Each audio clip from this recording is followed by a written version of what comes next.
작은 일에도 감사하고 겸손하게 살고 싶어 스스로 작은 꽃이기를 원했던 천주교의 성녀 소화 테레사. 그 이름을 세례명으로 선택했던 그녀의 삶은 소박했던 성녀의 삶과 몹시 닮아 있었다고 했습니다. 마치 운명의 장난처럼 자신의 세례명인 소화 테레사가 순교한 날과 같은 날인 10월 1일 46살의 나이로 지난 2010년 세상을 떠난 김미영 씨. 예, 걔가 그냥 아파서 뭐 어떻게 사고가 난 게 아니고 그렇게 험하게 갔기 때문에. 평소 낮엔 성당 사람들과 주로 시간을 보내고 밤엔 자신이 운영하던 모텔에서 야간 근무를 도맡아 했다는 미영 씨. 종업원들과 이교대로 모텔 안내실을 지켰다는 그녀는 오후 8시부터 다음날 오전 10시까지 일했다고 합니다.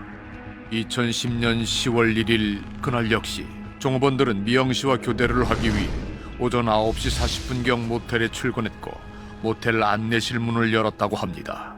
그런데 문이 문제가 있어서 카운터 문을 열리 잠겨 있어야 되는. 엉망을 해놓고 공책이 땅바닥에 이렇게 떨어지가 있고 쌀 있고 막 무엇이 막 엉망으로 해놔서 아니야 진짜 지가 일해놓고 어디 갔나 싶어 난 놀래가지고. 무엇보다 이상했던 건 안내실 바로 옆에 있어 모텔 종업원들의 휴식 공간이자 비품을 쌓아두는 공간으로 쓰이던 101호실의 방문이 굳게 잠겨 있었던 점이라고 합니다.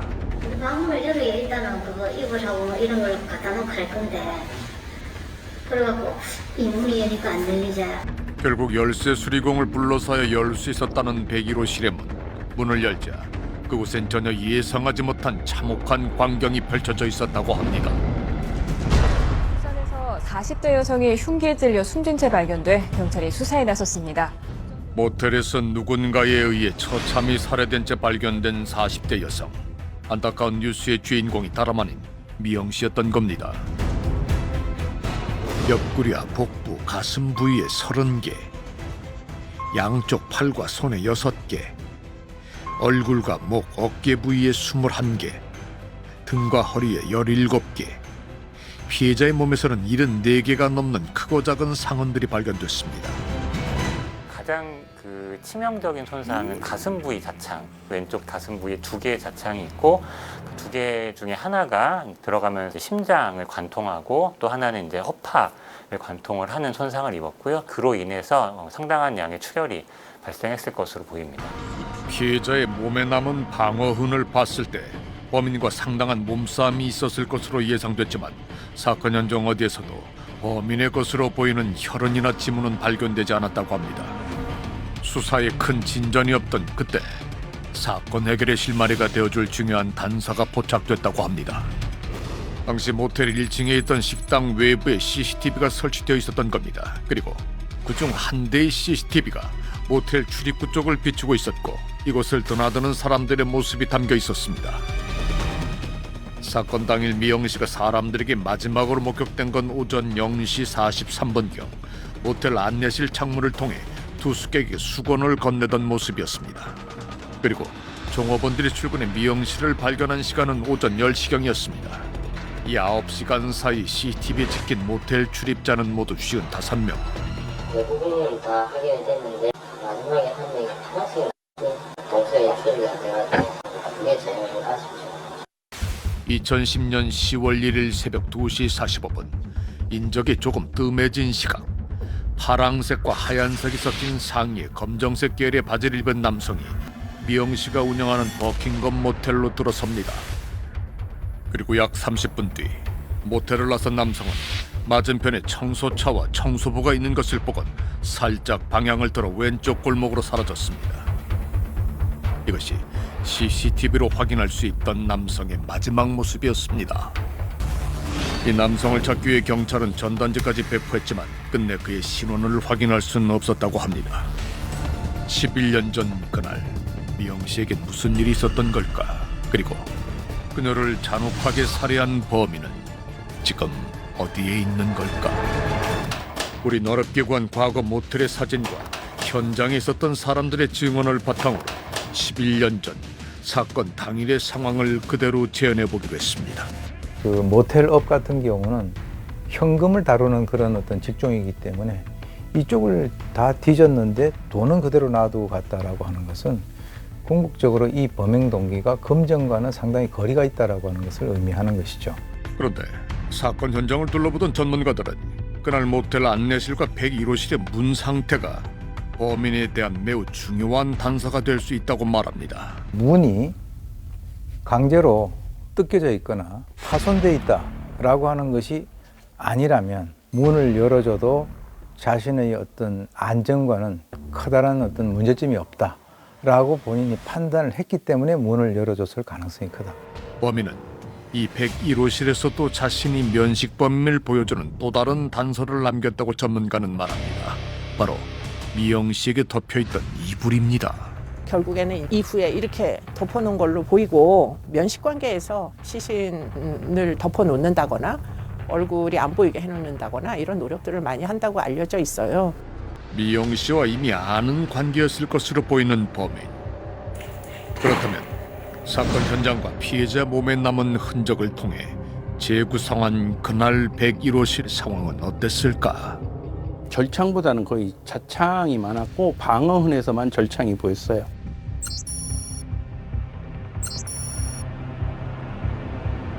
아마 제일 먼저 옆구리가 들어갔을 겁니다. 옆구리가 제일 편했을 거고요. 그 다음에 이렇게 주저앉는 순간에 이렇게 들어갔을 거고요. 이게 예상치 못한 범인의 공격에 필사적으로 저항하던 미영 씨는 곧이어 심장에 치명상을 입게 되면서 그 자리에 쓰러졌던 것으로 보입니다.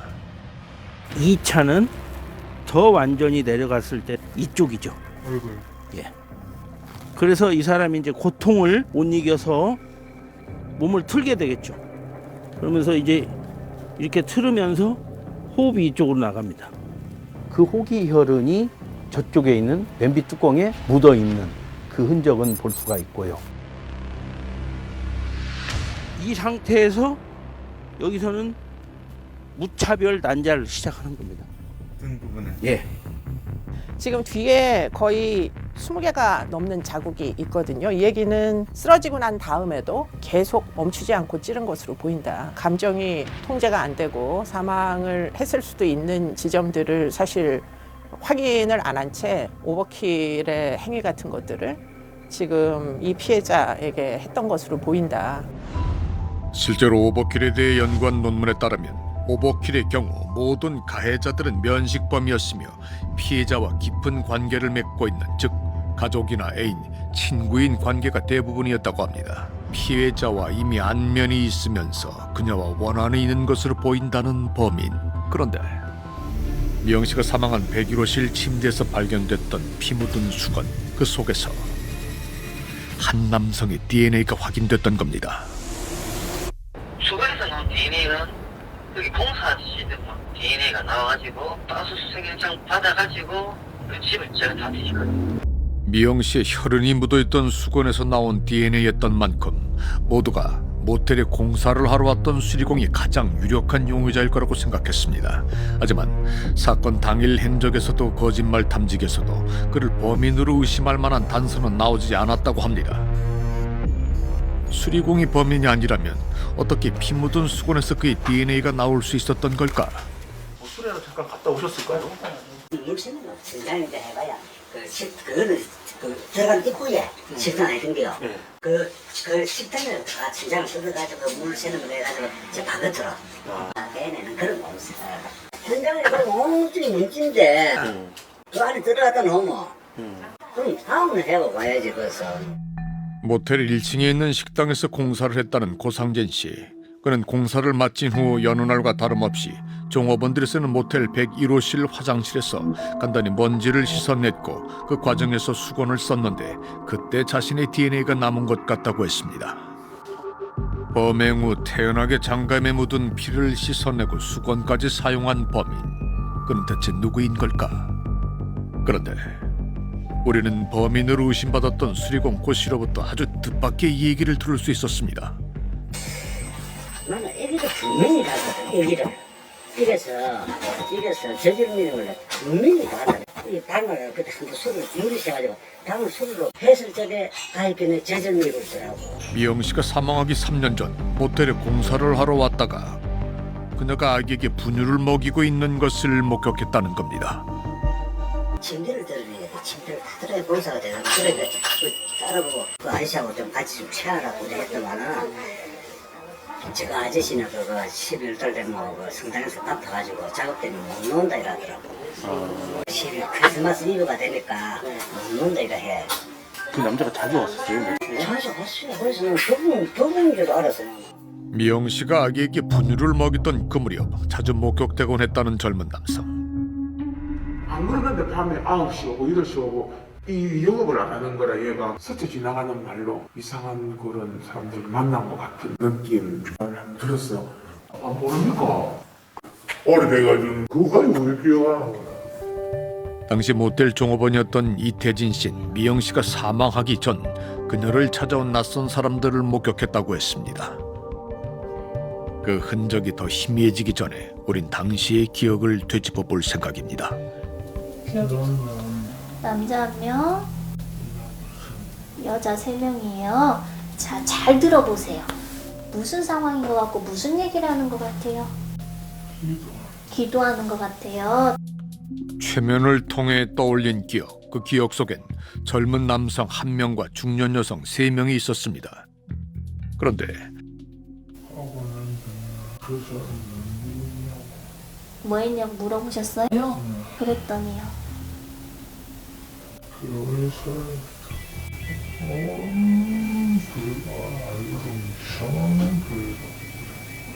누가? 선생님 느낌이에요? 아니면 그렇게 이야기하잖아.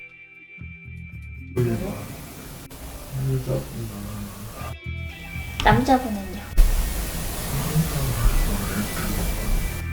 미영 씨가 평소 다니는 성당 사람이 아닌 교회 사람들이라는 그들은 당시 미영 씨에게 무언가를 요구하고 있었다고 태진 씨는 기억합니다. 걔네들은 뭐라고 해요? 돈을 내래요? 분위기는 어떠 보이는지. 이 표정. 얼굴이 무거워요? 네.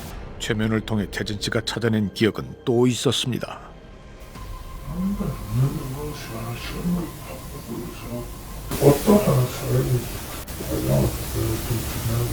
화장을 좀 진하게 하고.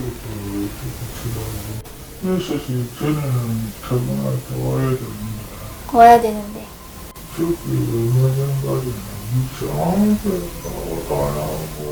미영 씨가 사망하기 직전 그녀를 찾아왔던 의문의 교인들과 젊은 남자.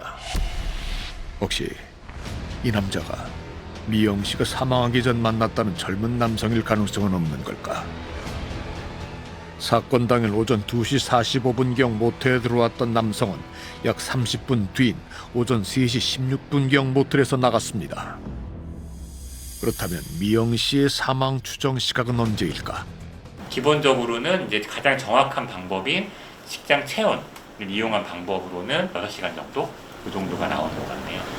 피해자가 발견된 직후 측정된 실내 온도는 27.4도, 그리고 피해자의 직장 온도는 34.7도였습니다. 이 온도를 근거로 계산한 피해자의 사망 추정 시각은 피해자가 발견되기 대략 6시간 전이라는 계산이 나옵니다. 그러니까 피해자가 사망한 시각은 대략 새벽 4시 전일 가능성이 높다는 겁니다. 사건 당일 새벽 2시 45분에서 3시 16분경까지 모텔에 머물렀던 남성. 이 남성은 투숙객은 아니었던 것으로 확인됐습니다. 그렇다면 피해자의 사망 추정 시각에 이 남자가 모텔에 머물렀던 건 어떤 의미일까? 우린 사건 당일 모텔 출입구 CCTV에 찍힌 이 남성의 영상을 좀 더 분석해보기로 했습니다. 만약에 이 검은색하고 이 파라고 같은 농도라고 한다면은 같은 색상으로 음영이 없이 떨어져야 되는데 여기는 극단적인 음영이 발생했기 때문에 지금 위에 상의가 한 벌이 아니고 뭔가 이렇게 하나를 더 입은 형태로 보여지는 거죠. 남성이 입고 있는 상의는 남청색 바탕의 팔뚝 부분이 하얀색으로 된 바람막이 소재의 옷으로 보이는데 특이한 건 남성이 입은 바람막이가 반팔로 된 형식이고 그 안에 긴팔을 입은 것 같다는 겁니다. 우린 3차원 재현을 통해 남성의 신체 정보 또한 확인할 수 있었습니다. 현장에 있는 구조물이 사진 속에 있는, 영상 속에 있는 구조물하고 동일하게 존재해야지만 3차원 재현이 가능하거든요.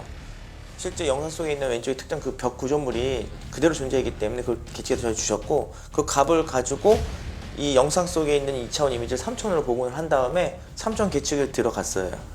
그 결과 이 용의자의 신장 길이는 약 170 초반대로 추정이 되고요. 170cm 초반의 키에 보통 체격을 가진 남성은 모텔을 나온 후 오른쪽으로 향하다 맞은편에 청소차와 청소부가 있는 것을 보곤 살짝 방향을 틀어 왼쪽 골목으로 사라졌습니다. 그리고 모텔에서 약 100여 미터 떨어져 있는 또 다른 건물 주차장 CCTV의 모습을 드러낸 남성. 이 CCTV에서도 남성의 얼굴은 확인할 수 없었습니다. 하지만 그가 보인 특이한 행동 하나가 포착됐습니다. 양손이 다 같이 올라가기 때문에, 네, 뭐 손에는 뭐 특별하게 들려있지 않기 때문에 그냥 이렇게 들면서 양손을 살핀 것 같아요. 시계를 보는데 두 손을 들 이유는 없잖아요. 시계가 있다면 한 손만 이렇게 들면 되는 거지. 자신의 양손을 살펴보던 남성. 별거 아닌 듯 보이는 행동이지만 남성이 모텔에서 나온 직후 보인 행동이었던 만큼 전문가들은 이 행동을 결코 가벼이 봐선 안 된다고 했습니다. 지금까지 들어갈 때 나갈 때 이 CCTV에 찍혀 있던 모든 그 과정에서 왼손을 포켓에 집어넣고 있었는데 조금 떨어진 그 주차장 쪽을 걸어가면서 그때는 왼손을 꺼집어냅니다. 그래서 왼손을 꺼집어내면서 점차적으로 이것이 올라오면서 고개가 이렇게 숙여져요. 그건 뭘 의미하는가? 왼손에 있는 상태를 자기가 보는 겁니다. 분명히 이렇게 74군데 정도의 어떤 상처를 입혔다라고 한다면 왼손잡이였다면 왼손에 본인도 상처를 입었을 가능성이 있다. 우린 영상 속 남성의 걸음걸이를 통해 그의 연령대도 분석했습니다. 보폭을 크게 걷고 명확하게 후족 보행을 했었어요. 이제 후족 보행은 뭐냐면 내가 발을 걸을 때 처음으로 뒤꿈치부터 먼저 닿는 걸음을 후족 보행이라고 이야기합니다. 후족 보행하고 보폭이나 이런 걸 봤을 때는 나이가 좀 젊은 쪽에 가깝다 이렇게 판단을 할 수 있을 것 같아요. 한 20, 30대 정도의 가능성이 매우 높고. 피해자의 사망 추정 시각 모텔에 약 30분가량 머물렀던 그는 자신의 양손을 유심히 관찰하는 행동도 보였습니다. 우연이라고 하기에는 그날 모텔을 다녀간 이 젊은 남성의 모습에는 수상한 부분이 적지 않습니다. 그런데 사건 수사 당시 경찰에 만든 CCTV 속 남성의 전단지를 보고 제보를 해온 이가 있었다고 합니다. 인근 식당에서 배달 일을 하던 직원이었습니다. 그 비슷한 사람을 봤다고 제보를 해줬거든요. 그 사진하고 비슷한 사람을 보셨다는 말씀이시죠? 아. 호텔 뒤에. 호텔 뒤에. 그 나이대가 좀 어땠습니까? 그때 20대. 당시 남성을 목격했던 장소입니다. 호텔 타고 가다가 이거를 올라오고 나 내려가고 이쪽으로 올라오고 사장님은 내려가고 하여튼 안면에만 하여튼 많았습니다 내가. 이곳에서 마주했던 그 남자는 CCTV 속 그 남성이었을까? 사실인지 확인할 수는 없지만 그날 목격한 남성이 CCTV 속 그 남성이라면 그는 평소에도 모텔 주변을 배회했던 것으로 보입니다. 하지만 그 후 남성을 봤다는 추가 목격자는 나타나지 않았습니다. 그리고 버킹엄 모텔 살인 사건은 지금까지 미제 사건으로 남았습니다. 11년 만에야 미영씨를 만나러 간다는 명희씨. 보고 싶은 마음이 컸지만 차마 미영씨를 만날 용기가 나지 않았다고 했습니다.